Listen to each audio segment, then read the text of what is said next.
Hello, BookTube. Matthew and Mayberry Book Club and I have a book club that we have been doing, a book club of two that we've been doing for a long time. It's been a lot of fun. And we've decided for the month of June to coincide our book club with an epic inaugural BookTube event, June on the Range, an event created by Michael K. Vaughan that's designed to celebrate Westerns for the whole month of June.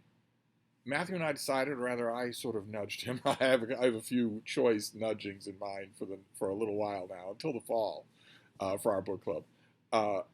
I suggested that we read for the month of June what I consider to be the greatest Western of all, Lonesome Dove, Larry McMurtry's Pulitzer Prize-winning novel, Lonesome Dove. And Matthew agreed. It was his first time, and I couldn't help but notice, I leave my email on every video. A lot of you have emailed me and said, this is it, I'm finally going to do this. This thing has been on my shelf forever. I've heard from so many people that it's really good. I'm finally going to give it a try. And we're reading the first part of Lonesome Dove today, which coincides with about the first 200 and something pages. And I have, of course, replied to those emails from people. I try to respond to every email that I get. Quite a few of you are very understanding about that. I'm on my computer all day long, but I'm working all day long. I'm writing or editing or corresponding with people all day long. So I can't always get back to your emails as fast as possible, and I can't always get back to your emails at the length that you email. But I try to respond all the time, and I was interrogating all of those people who were saying, I've had this on my shelf for so long, but I've never actually read it. And a number of different reasons came up. There are, in fact, a number of reasons to be wary of this book. One, of course, is that it's very long. It's almost 1,000 pages long. And I think you probably know as well as I do that in most cases where a book is almost 1,000 pages long, it doesn't need to be. What you're usually seeing when you see a book that long is a failure of an editor, not the success of an author.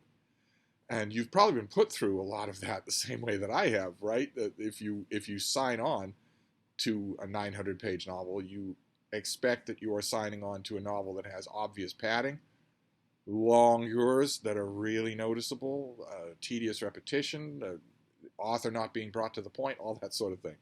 And that isn't true with this book. It just fundamentally isn't true. This book does indeed have lots of padding. The narrative wanders off the trail whenever it feels like it. Get a minor character, not only is the character never going to be a major part of the action, you're never even actually going to be introduced to them. We'll get 2 pages of their story.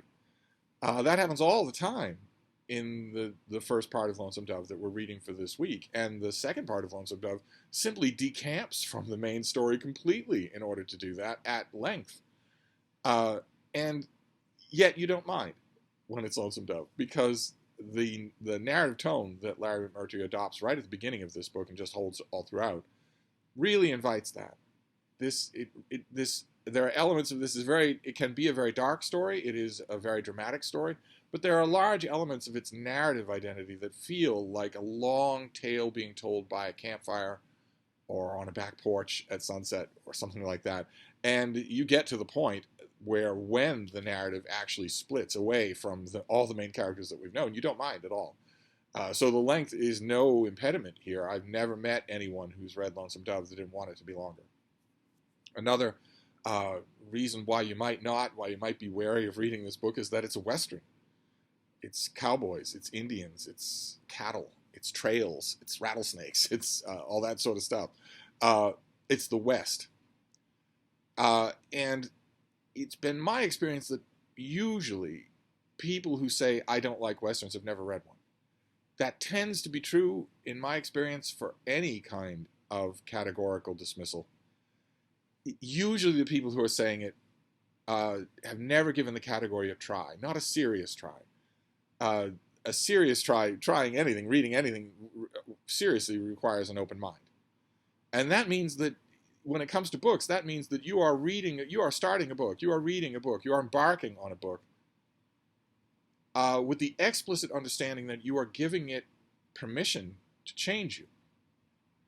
Right? To move around the furniture in your mind. You're giving it permission to do that if it can. If you start a book adamantly refusing that permission, then it doesn't really matter if you're turning the pages. You're not reading with an open mind. I've known some people who said, I don't like mystery novels, or especially I don't like science fiction, who have forced their eyes over a certain number of pages, but with their mind closed. If you don't make that original agreement with a book, I am giving you permission to change me if you can. I'm not an octopus waving around on the waves. I will resist change, but if you can do it, then I'm all for it. If you don't read a book that way, then of course you're going to come out of any number of genre works saying, I don't like them, they just don't work for me. Now, sometimes you will read them with an open mind, and still come out the other end and saying, it just doesn't do anything for me. I've tried many times. The open-minded readers that I've known who have done that are still open to the chance that that type of reading, that genre, whatever, will still do it. But they at least are justified in saying, I'm a little wary of that. It doesn't usually work for me. But most people that I've known who would say, for instance, I don't like Westerns, have never actually read one with an open mind. If you read this book with an open mind, you won't need more than 5 pages. Not more than 5 pages. Ordinarily, I tell people 75 pages. But this thing, no more than 5 pages. I would argue no more than 2. But no more than 5 pages before you realize, well, okay, whether this is a Western or not, whether I've liked any other Westerns that I've read or not, I am very much liking this. So this can keep going. And if I finish Lonesome Dove and I think that was one of the best reading experiences I've had all year, well, then I liked a Western. That's what you'll be able to say. You'll be able to say, I liked a Western. Another set of reasons why someone might not want to read this have nothing to do with the book. They aren't the book's fault. And that is that this book has been very passionately adopted by Dude Bro readers. And Dude Bro readers have certain qualities in common, and it's the age-old joke that you wouldn't want to be a member of any club that would have you as a member. Some of you might look at that and think, oh, well, it's a Dude Bro book, so I'm not going to like it. Every time I've ever tried one of those things, not only have I found the people who recommended them insufferable, but I haven't liked the book. And that is because of 3 main Dude Bro characteristics, one of which is exclusivity. Dude Bros only read 10 things. And because they know that makes them among the most timid and cloistered readers in the whole of literature, they get very exclusionary. They get, this is good, but everything else is not. They get defensive. They get their back up about it. Another element of Dude Bro reading for this book and all other Dude Bro favorites is sanctimony. Because Dude Bros don't approach books with an open mind. They approach books as a more or less religious ceremony. Usually a religious ceremony involving drugs or taking the place of drugs in their own life. They're coming to books to get high, not to do that thing that I just described where they're opening their mind to let the book change them. They come already changed. They are looking for their next peyote trip. And that's off-putting. Normal readers find that off-putting. Normal readers, knowing that a book is appreciated that way by Dude Bros thing, they reflexively want to blame the book, which is not fair. The book has no control over whether or not some people misread it. And the third Dude Bro quality, of course, is pedantry. Dude Bros, again, they only read 10 things, so they tend to get very territorial about those 10 things. They learn every little detail of those 10 things. And as is true with all pedants, they mistake hyperspecificity, minutia, in other words, for insight or profundity. The two are not anything like the same thing, but they don't see the irony of it at all. People who are pedants never do see the irony. So you will have Dude Bro readers of Lonesome Dove who can tell you every single last detail about Captain Woodrow Call. Not just where he was born or what he likes for supper, but what street he was on at any given time of day. They know every detail about Captain Call, but they have allowed their relationships with their own fathers to fall into disrepair and have not bothered to fix them, not even raised a pinky in that direction. Pedants always have that kind of blind spot. So, exclusivity, sanctimony, pedantry, those are all the ways that Dude Bros read this book, and you might know that about it and be put off. You shouldn't be. Lonesome Dove has no control over what Dude Bros do about it, and the book has no patience for any one of those 3 things, none whatsoever. And the one last reason why people I've known have said that they don't feel the need to read this book is in many ways the weakest reason of all, which is that they've seen the great TV adaptation. This was adapted as a miniseries on TV, and it is a great adaptation. It is a fantastic thing to watch. It scarcely puts a foot wrong anywhere. In that sense, it's very much like the book. But, I mean, I know that I'm a little bit of shaky ground here. There's no one quicker than I am to say that the video representation of a work of literature will almost always be better than the work of literature. But that isn't always true. I always say almost always, not always. And Lonesome Dove is a perfect example. That rambling, storytelling, back porch narrative tone that I mentioned cannot be duplicated on film.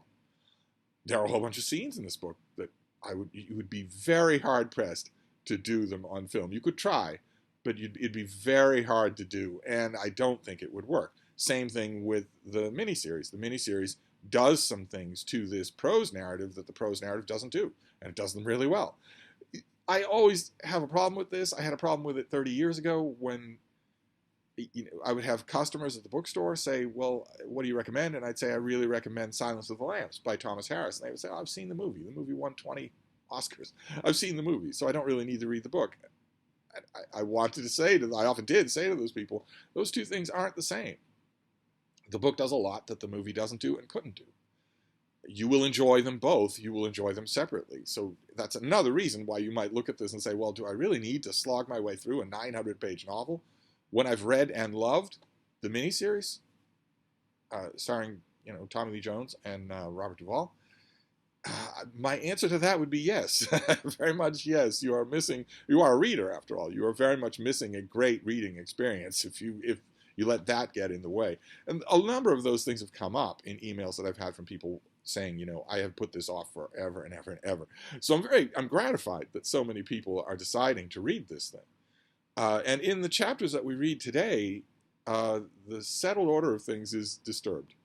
That's what kicks off the whole novel. We meet our main characters, a group of former Texas Rangers and some of their friends and dependents who are running an extremely hard scrabble, basically poverty-ridden cattle ranch on the Rio Grande, Lonesome Dove in Texas on the Rio Grande.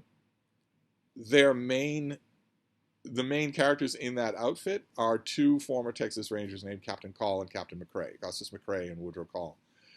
They are very different in terms of personality. They are best friends. Call is stern, a man of few words, a creature of loyalty, an upholder of law who sits on the banks of the Rio Grande every night to watch for Mexican bandits. And his best friend, Augustus McCrae, is very different. Laid back, a storyteller, not prone to hard work, not prone to heavy duty, anything like that.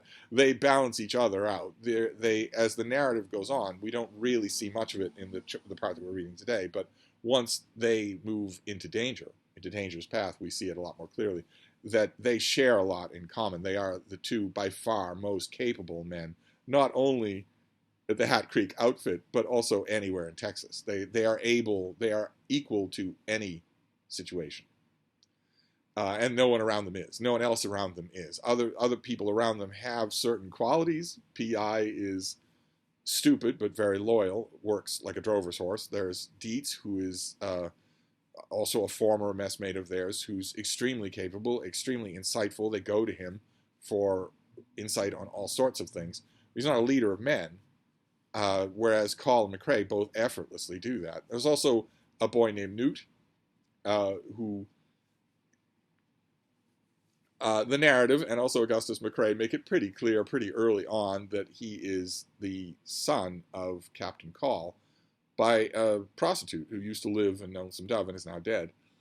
Call won't give the boy his name. He won't acknowledge that in any way, but it's widely known. It's widely suspected knowledge. No one would ever dream of saying it to Call's face. His men, aside from Augustus McCrae, are terrified of him. And they have an old cook, but that is life on Lonesome Dove. It's this parched, changeless thing. Call keeps his men busy, building this or doing that. There's not much in the way of business. They're certainly not wealthy. It's a nowhere fly speck. It just so happens, as this narrative begins, that this is where life has fetched these men up. That's very much the sense you get, is that these men have been fetched up here in the middle of nowhere doing basically nothing. Uh, there's a town nearby, Lonesome Dove. It has a saloon with a piano. It has one prostitute who is sensitively drawn by Larry McMurtry. She's patronized by the men, but by far her favorite patron is Augustus McCrae, who treats her like a human being and often pays her just to talk, uh,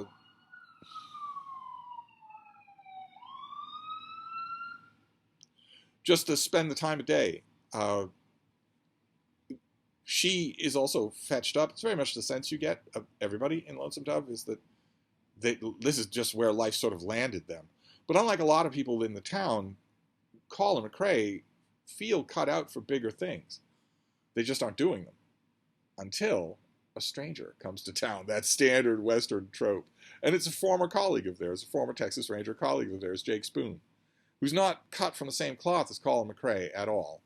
He's a talker, he's a liar, he's a lech, he's a weakling, and he is on the run from the law. He has accidentally shot a man dead, and made it his business to get out of town pretty quick, and has found his way to his old colleagues at Lonesome Dove with tales. He tells them stories of Montana, of the wide open pasture lands of Montana, the wide open opportunities in a territory that has not been settled, that is not dry 50 weeks out of the year, as we're told. The actual creek at Lonesome Dove is dry 50 weeks of the year. In other words, it's a golden El Dorado, a land of infinite promise where men can make a fortune if they have a little bit of gristle in them, which Jake Spoon very much does not have, but he doesn't mind telling these stories. And the stories ignite something in Captain Call, something that has been sleeping, something that has been maybe keeping him restless. The desire for adventure, the desire to actually bend the world to his will, as he himself points out, and as Augustus McCrae points out. First, McCall fought the Indians until they were largely beaten. Then he fought the Mexicans till they were largely beaten. He needs an enemy, and he doesn't have one. He needs a challenge, and he doesn't have it. Suddenly, he starts to think that they should rustle a herd of cattle and make their way to Montana. They should go up north. They should cattle drive into unknown territory to make their fortune, because they sure aren't making their fortune in Lonesome Dove. And you might think, I mean, if you're coming to this absolutely cold, if you've never seen the TV show, if you've never heard of the book, you might say, well, so what? So, good luck to Captain Call. He'll attach himself to the next wagon train that's going north and make his fortune. But that's not the way this character works. He has these men, even Augustus McCrae. Augustus McCrae is his best friend. Augustus McCrae is not afraid of him. But it's impossible that they would part. But the other men are under Call's command still. It doesn't matter that they're mustered out of the Rangers. Call decides they will move north. They will steal a remuda, a herd of cattle from across the border in Mexico, and make their way up north. It's a huge, huge uprooting. They've had a settled existence in Lonesome Dove. It might be a hot, dusty, sweaty, dry, miserable existence, but it's been a routine. Now it's all going to change. Now Call is going to fill out their company with cowboys to manage the herd. He's going to pack up their meager belongings, and they're all going to head north. Now that doesn't happen in the first part of the book, but it's going to be the rest of the book. All of our cast moves, is what I'm saying. The old Mexican cook does not, but all the others are going north. They are all going to pack up and go, including Jake Spoon, and including Lorena, the prostitute from Lonesome Dove, who has always wanted to see the West Coast. Jake, in order to secure her favors, does what Jake Spoon always does: starts spinning stories, starts making promises. He has no intention or ability to keep those promises, but they're enough for Lorena. She doesn't know any better. So that is the first part of this book, is that we meet our cast of characters, and suddenly an earthquake happens in their settled world. Suddenly they are going to pack up everything and head north on an epic cattle drive into unknown territory. And that will end the first part that we're reading today. But I want to know, obviously, whenever I talk about Lonesome Dove, I always want to know, how is it going for you? If you were reading this for the first time, I'm hoping that you are being pleasantly surprised on every page. I'm hoping that you are encountering what this book really is, which is one of those books that you holds on to you, so that you have your reading time every day and you think, okay, well, I'll read Lonesome Dove today. I want to get a chunk of this done today. And then when your reading time ends, you'll be off doing something else and you'll be thinking, well, I kind of want to read more of that book. I kind of want to still be reading that. Every once in a while, you encounter a book like that. This is a book like that. And I'm hoping that it's having that effect on all of you. I'm hoping, I'd love to hear your reactions to the first 200 pages. Matthew and I are just going to continue. We'll do another 200 pages next week. So I'll wrap this video up for now, but we'll see you again next weekend when we'll have far more of a plot to talk about. I'll see you then. Thank you, BookTube.